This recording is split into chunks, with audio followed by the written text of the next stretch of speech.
With the labyrinth, we've taken an ancient tool for meditation and reflection and adapted it for youth work. Traditionally, the labyrinth is a winding path that invites the walker to slow down, walk mindfully and reflect. We've added a couple of stations to that additionally pose questions and other reflection tasks.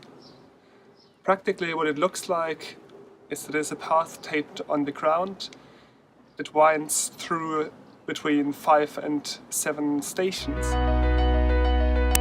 Those stations might address anything from childhood memories to future plans. It's an individual reflection exercise that we found to be very powerful as part of an intense group process for both youth groups and groups of adults.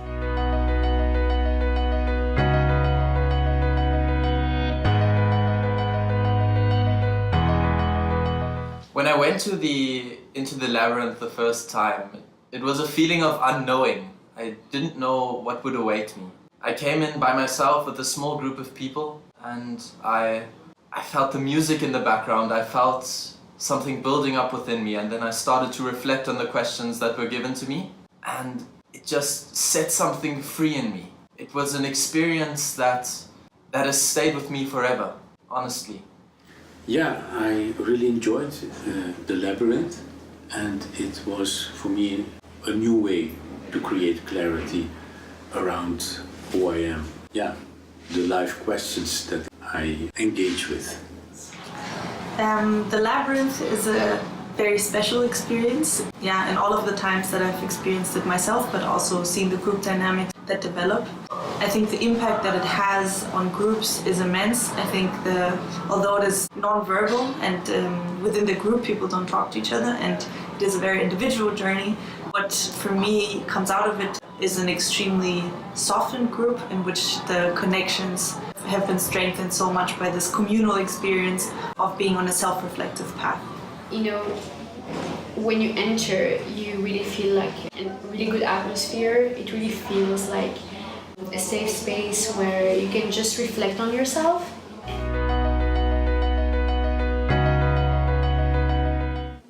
So the labyrinth, I would say, has 2 distinct parts. The first one in which it's a lot about going deeper into self-reflection, and I think I would also put it maybe under the label of letting go of baggage that there is.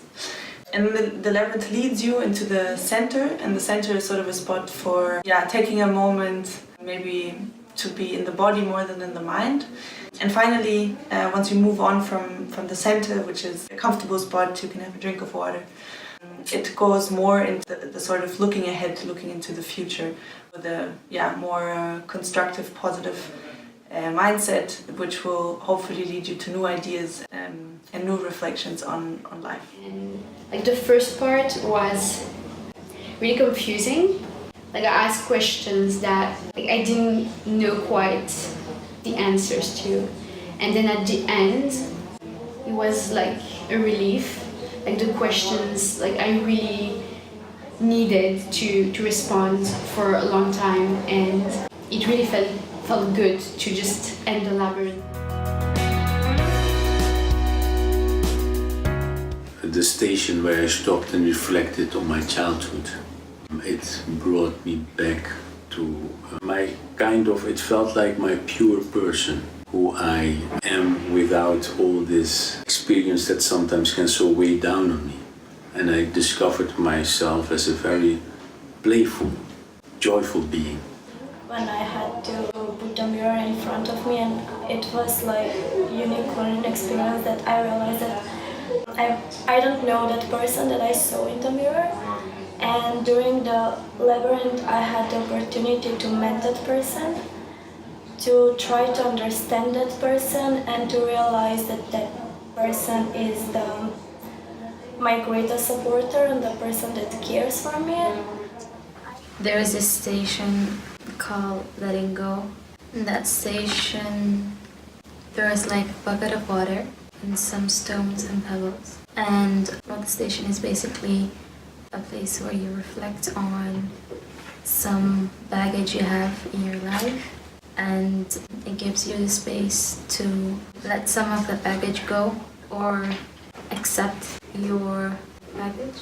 And I have a beautiful memory of, first of all, realizing I had heavy baggage and then accepting it and then acknowledging that I had to let it go. And for me, it took over a year from the station until the stone that ended up in the water. A particularly touching station was the one on gratitude. It really does fill me with warmth, and it leaves me light. There's a station called The Path Less Traveled, which I found very useful.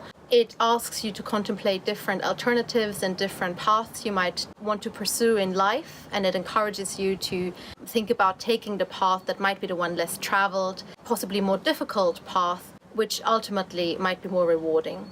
For me, that meant pursuing a law degree after I'd already done a degree in public policy, which was not a usual choice and involved a lot more work and study, but felt right at the time.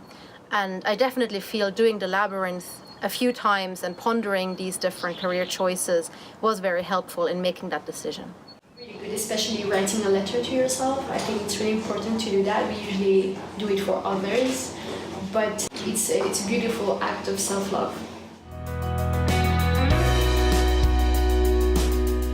For anyone interested in running a labyrinth, we have created a PDF guide and a set of sample instructions for the different stations. Those can be found on dialogue.empower-training.de. With those instructions, it's fairly straightforward to run a labyrinth, but we'd highly encourage to really take enough time, both for the setup and for running the activity. It can be quite an intense emotional experience for those walking the labyrinth, so there should be enough support available afterwards.